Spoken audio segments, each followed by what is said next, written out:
চাপাই নবাবগঞ্জ থেকে এক ভাইয়া একটি সুন্দর বিষয়ে জানতে চেয়েছেন।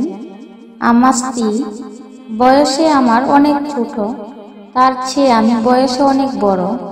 তাছাড়া আমি অনেক মোটা, অনেক লম্বা, কিন্তু আমার স্ত্রী সেই তুলনায় অনেক চিকন। কিন্তু সহবাসের সময় আমার স্ত্রী আমার জিনিসটি নিতে পারে না। এখন দয়া করে জানাবেন কিভাবে এই সমস্যাটা সমাধান করতে পারি। তো লজ্জা নয়, জানতে হবে।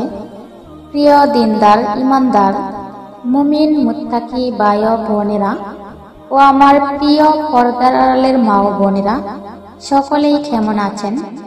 আশা করি সকলেই ভালো আছেন। আপনাদের দুয়ায়, আল্লাহর রহমতে আমিও ভালো আছি। আজকের ভিডিওটি অত্যন্ত গুরুত্বপূর্ণ, তাই চলুন দেরি না করে সরাসরি ভিডিওটি শুরু করি। ভিডিওর শুরুতেই আমি মহান আল্লাহ তাআলার কাছে শুকরিয়া আদায় করছি যে আপনাদের সামনে আমি দু একটি কথা বলার সুযোগ পেয়েছি। সেজন্য সকলেই বলি আলহামদুলিল্লাহ। আর আমি আপনাদেরকেও ধন্যবাদ জানাচ্ছি যে আপনারা আমাকে অনেক সুন্দর সুন্দর কমেন্টস করেন এবং এভাবেই কমেন্টস করবেন। আমাদের চ্যানেলটি কমেন্টের ভিত্তিতে চালানো হয়, তাই আপনারা যে কমেন্টটি করবেন সেই বিষয়ে ভিডিও দিয়ে দেব ইনশাআল্লাহ। আপনাদের কাছে আরেকটি কথা জানতে চাই, আমার সাউন্ডটা কি ক্লিয়ার শোনা যাচ্ছে? আমার ভিডিওটি কেমন দেখাচ্ছে দয়া করে একটু কমেন্টে জানিয়ে দিন। আর আপনারা যদি আমার সাথে সরাসরি যোগাযোগ করতে চান তাহলে কমেন্টে 3 লিখে দিন।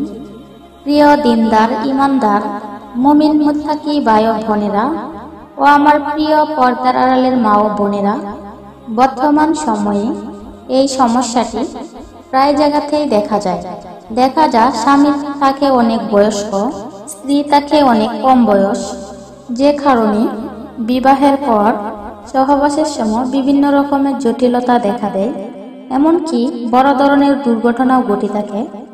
কেননা যেহেতু বয়স কম, সে কারণেই তার লজ্জাস্থান স্বাভাবিকভাবেই ছোট। কিন্তু একজন পুরুষ যখন প্রাপ্ত বয়স্ক হয় তখন স্বাভাবিকভাবে তার জিনিসটি অনেক মোটা লম্বা হয়ে যায়। এই ক্ষেত্রে ডাক্তাররা কয়েকটি পদ্ধতি বলে থাকেন। এই পদ্ধতিগুলা জায়েজ, যেমন সহবাসের সময় নারকেলের তেল অথবা অলিভ অয়েল ব্যবহার করা যেতে পারে। কিন্তু দেখা যায় বেশিরভাগ পুরুষেরাই তা উল্টো ব্যবহার করে। দেখা যায় মেরিল, ভ্যাসলিন এবং কি থুথু লাগিয়ে করে থাকেন, যা স্বাস্থ্যের পক্ষে খুবই ক্ষতিকর। তাই আমি বলবো, যাদের স্ত্রী খুব কম বয়স্ক সেক্ষেত্রে আপনারা নারকেল তেল অথবা অলিভ অয়েল ব্যবহার করতে পারেন। এটা ইসলামে জায়েজ আছে। তবে থুথু ব্যবহার করলে বিভিন্ন ধরনের রোগ জীবাণু থাকে, যাতে করে অসুখ বিসুখ হতে পারে। আর যদি সরিষার তেল ব্যবহার করেন তাহলে আপনার গোপন অঙ্গে জ্বালাপোড়া হতে পারে। তো আশা করি এই বিষয়টি বুঝতে পেরেছেন।